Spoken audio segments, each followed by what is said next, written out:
அதிமுக பொதுச் செயலர் எடப்பாடி கே பழனிசாமியின் விமர்சனத்துக்கு காங்கிரஸ் எம்பி ப. சிதம்பரம் பதிலளித்திருக்கிறார். இருவரும் பேசியதை தற்போது பார்க்கலாம்.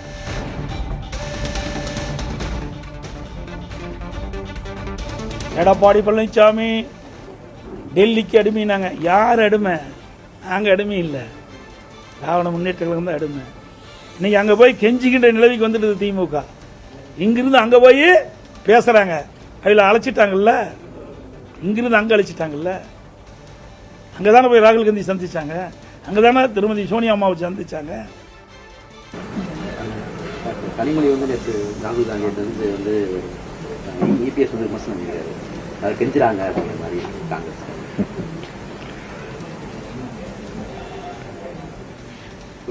நேரடியாக இரண்டு கட்சி தலைவர்கள் அல்லது கட்சி தலைமையில் இருப்பவர்கள் சந்தித்து பேசுவது கெஞ்சுவது என்றால் காலில் விழுறதுக்கு என்ன பெயர் சொல்றது? இதெல்லாம் தேவையில்லாத விஷயங்கள். இதெல்லாம் ஒரு செய்தி, அதில் கேள்வி, அதில் மறுகேள்வி, இதெல்லாம் தேவையே கிடையாது. உருப்படியான காரியங்களை பேச வேண்டும், உருப்படியான காரியங்களை செய்ய வேண்டும் என்பதுதான் என்னுடைய மனநிலை. ஆட்சியில பங்கு எடுத்துக்கிறதுக்கு காங்கிரஸ் கட்சியில அத ஒரு பொருளாக பேசப்பட்டது என்று பத்திரிகையில பார்க்கிறேன். அதெல்லாம் பேசி தீர்ப்பாங்க. நான் ஆரம்பத்திலேருந்தே சொன்னேன், இது இரண்டு தலைவர்கள் பேசி, இரண்டு தலைமைகளும் பேசி முடிவெடுப்பார்கள், யாரும் அலட்டிக் கொள்ளாதீர்கள் என்று சொன்னேன். அதைத்தான் இப்பவும் சொல்றேன். இரண்டு தலைவர்கள், இரண்டு தலைமைகள் பேசி முடிவெடுப்போம்.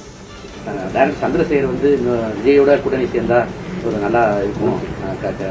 அவருடைய ஆசையை சொல்றாரு, அதுல என்ன தப்பு? அவருடைய ஆசையை சொல்றாரு.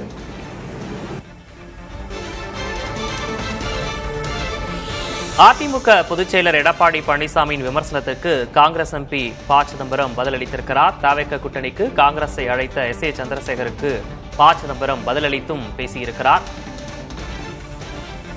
திமுக எம்பி கனிமொழி ராகுல் காந்தியை இன்று சந்தித்திருந்த நிலையில் அதனை விமர்சனம் செய்து அதிமுக பொதுச் செயலர் எடப்பாடி கே பழனிசாமி பேசிய நிலையில் அதற்கு பதிலடி கொடுக்கும் வகையில் ப. சிதம்பரம் பேசியிருக்கிறார்.